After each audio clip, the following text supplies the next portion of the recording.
বন্ধুরা নমস্কার, good morning. দেখুন কি পরিমাণে কুয়াশা আজকে। একই টাইমে আমি প্রতিদিন এখান দিয়ে যাই। আজকে সকালবেলা যখন উঠলাম তখন দেখলাম কুয়াশায় এত অন্ধকার। আর আজকে বন্ধুরা মনে রাখবেন, আজকে যে পরিমাণে গরম পড়ে সবচেয়ে আজকে গরম বেশি পড়বে। বিশেষ করে আমাদের এই এরিয়ায়, সব জায়গায় নয়, কারণ কুয়াশার পরিমাণ এত বেশি, গরম পড়ার সম্ভাবনা। আর গরম তো প্রচণ্ড পরিমাণে পড়ছে। যাই হোক, আজকে দেখুন কুয়াশায় ভরা। আমি রেল লাইনের উপরে উঠছি, নেমে যাবো, কারণ কুয়াশায় ট্রেন দেখা যাবে না হয়তো।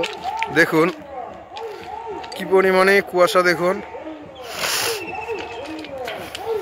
যাই হোক বন্ধুরা, সবাই একটু সতর্ক থাকবেন। এই কারণে ঠান্ডা গরম লাগার সম্ভাবনা এরকম হলে, কারণ প্রচণ্ড কুয়াশা। আমি ট্রেনটাও ধরতে পারবো কি না জানি না। আর একজনকে ফোন করলাম, সে বলছে আমি অনেক আগে বেরিয়ে এসেছি। আর ট্রেন কখন না কখন আসবে ঠিক বলতে পারছি না, এক কুয়াশার কারণে। আর এক ঠাকুরনগরে মেলার ভিড় হয় প্রতিদিন। এই কদিন ধরে ঠাকুরনগরের মেলার জন্য ভিড় হচ্ছে।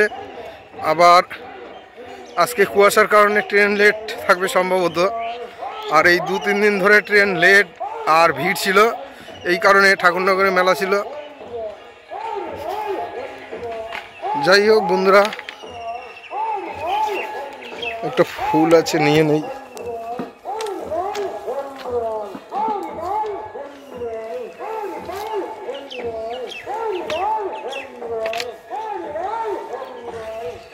যাই হোক, গাছে একটা ফুল ফুটেছে, ছিঁড়ে নিলাম। আর দেখুন কুয়াশার কারণে কিছুই দেখা যাচ্ছে না।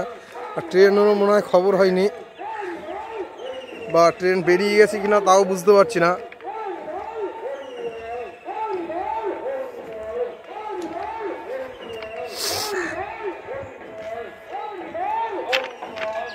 মনে হয় বন্ধুরা ট্রেন ঢুকেছে মনে হয়, কারণ দেখুন আওয়াজ হচ্ছে।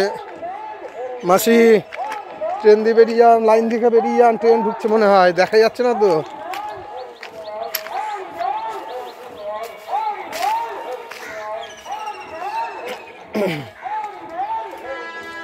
হ্যাঁ সত্যি বন্ধুরা, ট্রেন ঢুকে আছে।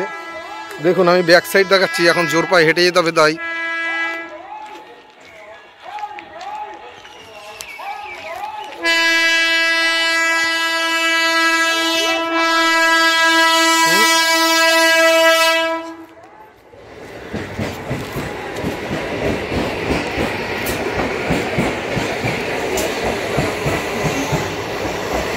ট্রেন ঢুকে গেছে তো, আর কি বলবো। কারণ কি বলুন তো, ট্রেন ঢুকে গেলে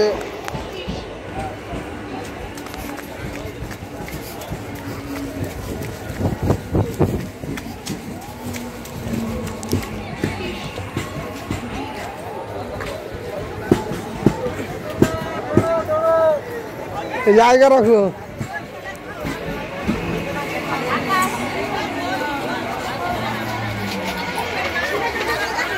যাই হোক বন্ধুরা, দেখুন ট্রেন ঢুকে গেছে।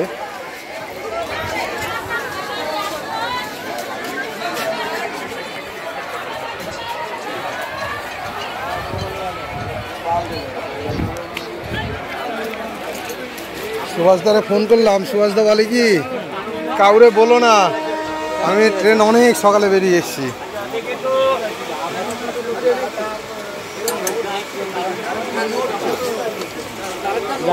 যাক, কুয়াশা আজকে, হ্যাঁ সম্ভবত।